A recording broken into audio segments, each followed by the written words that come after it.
It's significant, I think, that Sadiq Khan allowed his intervention to be portrayed on the day before he made it as a call for a debate on the customs union and the single market. When it came to the actual speech, he seemed to row back a bit from that. I suspect there were negotiations between Starmer and Sadiq Khan. So we may hear a bit more about Brexit until the mayoral election in May. But then it's an open question, it seems to me, how far between May and the date of the general election the Labour Party will want to talk about Europe. Hello, I'm John Stevens. I'm the president of the Federal Trust. And I'm talking once again to Brendan Donnelly, the director of the Federal Trust, about developments for the UK and Europe. Brendan, we're at the start of a new year, but looking back to 2023, how would you say that the European debate has evolved in the UK? I think it's been an important time for the evolution of the European debate. I think that more and more people who had realized that Brexit wasn't going well have now come to the conclusion that it can't possibly go well. The people who are defending Brexit, the Brexit advocates, are reduced to either saying that it's all going to work out spiffingly in 50 years' time, or they come up with, frankly, absurd, marginal, peripheral, and implausible benefits. An obvious example of that at the end of the year was the fuss about champagne in pint bottles, which Winston Churchill may or may not have liked drinking. It was an attempt to divert from the fact that the British government had had no response and no favourable response from British industry about proposed changes to the use of the metric system. So we had a pantomime about champagne in pint glasses. This is the way that Brexit ends, not with a bang but a whimper. Looking forward to this year, it's clearly going to be an election year in the UK, and all the opinion polls suggest that the Labour Party is going to win, perhaps with a very significant majority. Where do you think Labour policy is on Europe? And in particular, we've had an intervention from the Mayor of London, Sadiq Khan, which might suggest that there is some division within the Labour Party on this. I think as the year goes on, the movement against Brexit, the movement towards rejoin, is only going to gather pace. There's the question of the imposition of new formalities for imports from continental Europe at the beginning of the year, and in the latter part of the year, there'll be the question of it being more difficult for British citizens to have access, unrestricted access to the European Union as a new visa system comes in. I also think that Brexit will come more and more to be identified with an increasingly unpopular Conservative government. So I think there's only one direction of public opinion on that. How the Labour Party will chime in with this is another issue.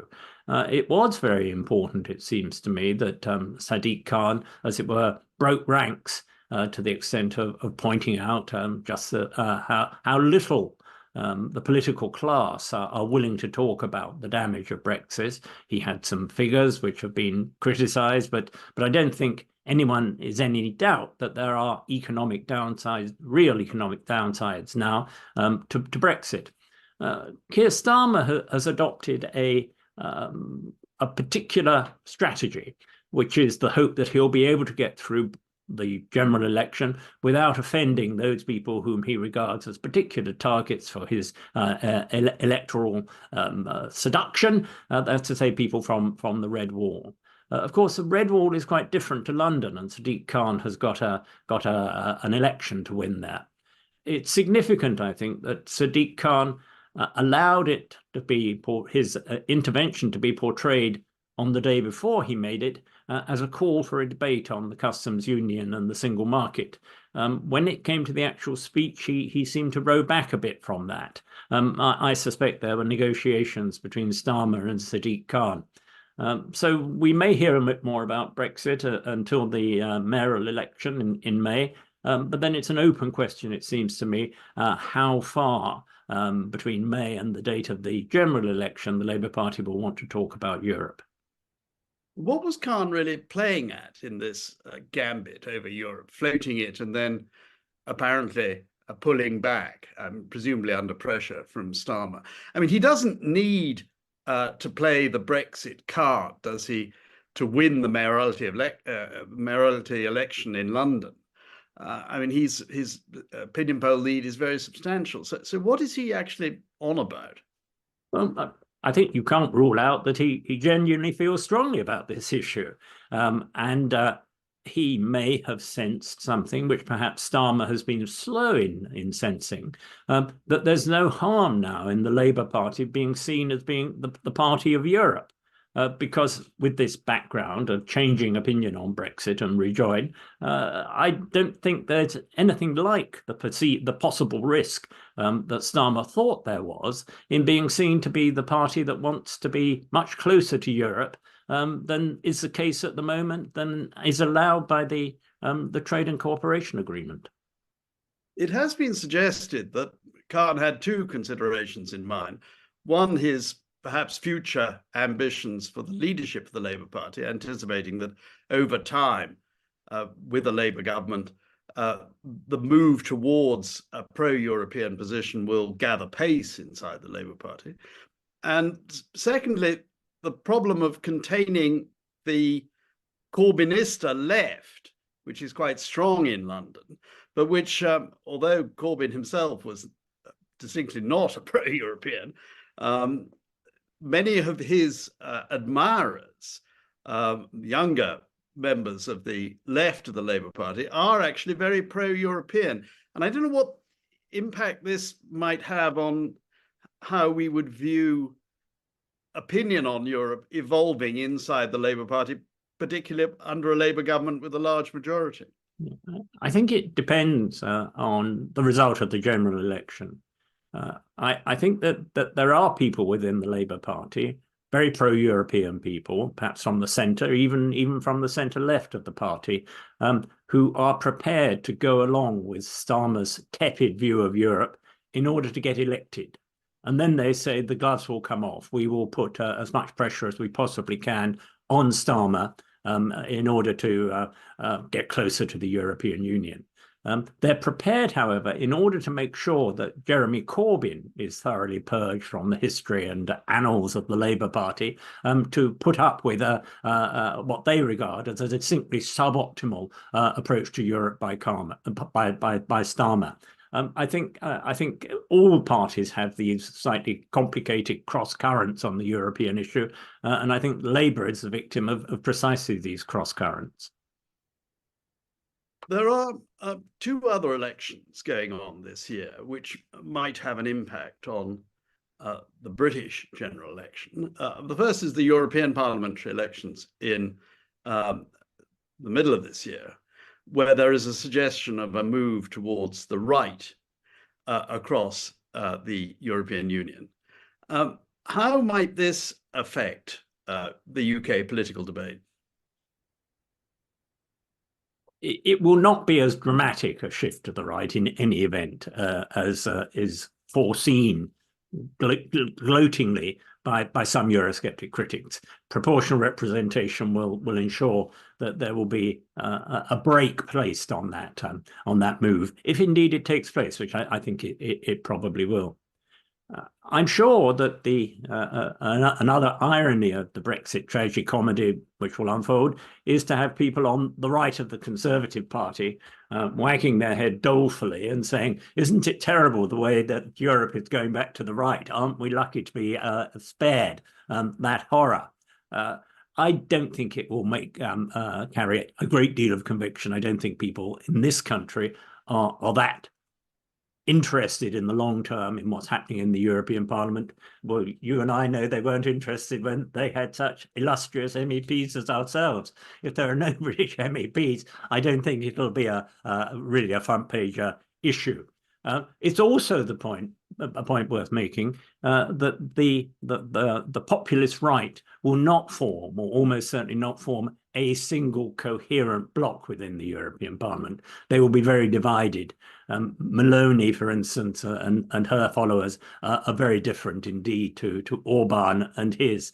And of course, we don't have anymore the problem of an extremely Eurosceptic Polish government. That's a development which has gone in the other direction. So I don't think that's the central issue. If we want to go on to talk about the American experience, the American presidential election, then I think if Trump continues to be, or perhaps even has been elected, he continues to be a viable candidate, and perhaps even has been elected by the time of our general election, I think that will help Starmer. I think that the Conservative Party has a minority probably, but a substantial minority within it of people who are approving of Trump and will be willing to talk about Trump in positive tones. If that's so, I think that can only be to the advantage of the Labour Party, because in this country, beyond a small fringe on the extreme right, the extreme disaffected right, Trump is deeply unpopular. Well, you come on to Trump. Of course, there is one political party in the UK that has a very particular relationship with Trump, or at any rate, its real leader does, namely Nigel Farage and the Reform Party. Having a British general election simultaneous, perhaps, with a US election is potentially, particularly a US election that is so important as the next one undoubtedly will be, is potentially quite an unstable situation, it seems to me.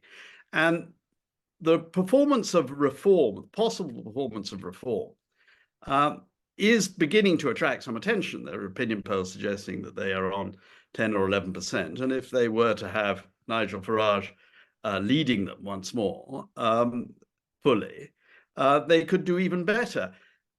The assumption is that they are going to damage the Conservative Party, but could they do better than that? Could they win any seats? And what impact do they have on the Labour Party's attitude towards the Red Wall? I think it's very unlikely that they'll win any seats.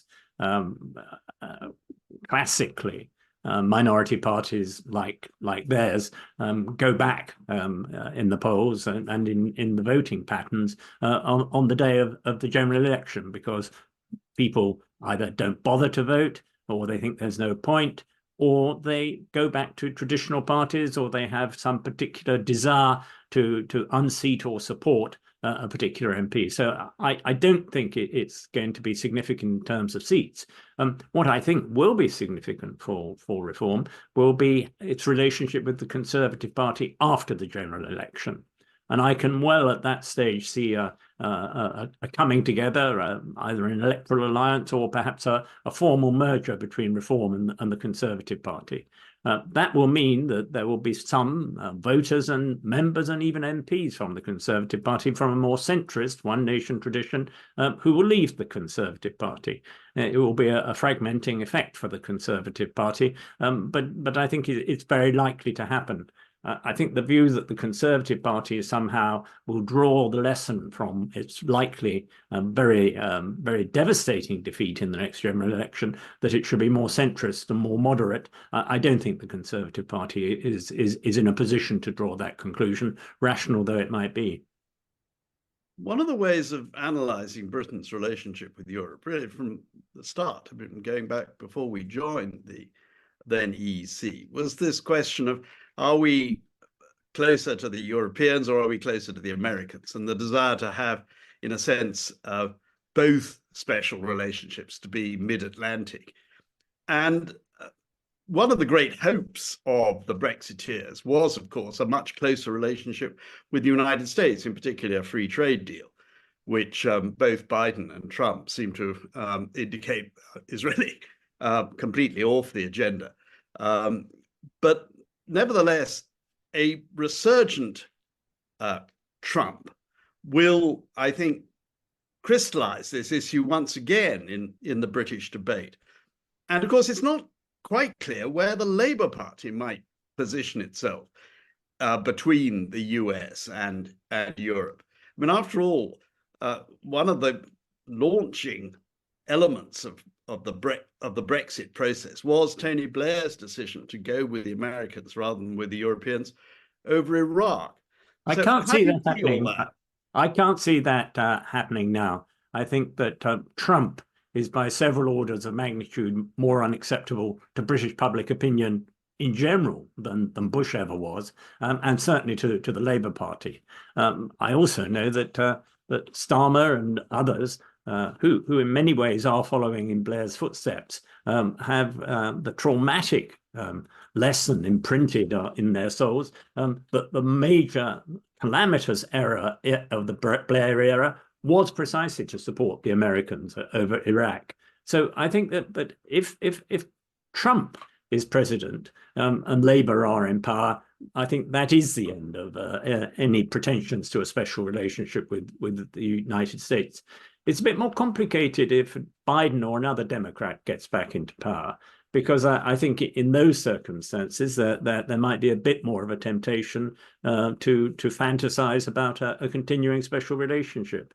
But even Biden himself, as you say, has made it clear that a very favorable free trade arrangement wasn't on the table. There are lots of people in Congress who'd be unenthusiastic about that. And while Trump is certainly a much bigger threat to the cohesion of NATO than Biden is, Biden is coming under increasing pressure in America for a more insular, for a more America First policy. I don't think it's clear that Biden would be prepared to continue the pretty well uncritical support of, say, Ukraine and European efforts in resisting Russia in Ukraine as he has until now. Well, Brendan, thank you very much for this. Undoubtedly, we will be revisiting these issues shortly. One final point I'd like to make, if I may, that Kahn's remarks, based on economic analysis, do fit in with the transactional view of the United Kingdom's role within the European Union. I think that in the medium term, the Labour Party is going to have to face up to the identity question of not just saying it's good for us to trade with Europe, but we are Europeans. And there was quite a strong tendency within the Labour Party in the 1970s and early 1980s, which said precisely that. We're all European social democrats. We follow the European model. I think it will make for very interesting viewing and following to see how that issue develops in the Labour Party in the second half of the next government. I think for the first couple of years, the Labour Party will want to play Europe cautiously and have marginal arrangements to improve supposedly the trade and cooperation agreement. But I don't think they'll be able to evade in the medium term this real issue of the European identity for the United Kingdom. Well, thank you very much for this. That is something which the Federal Trust will be following in subsequent videos. Yes, indeed. Happy New Year to all our viewers. Indeed.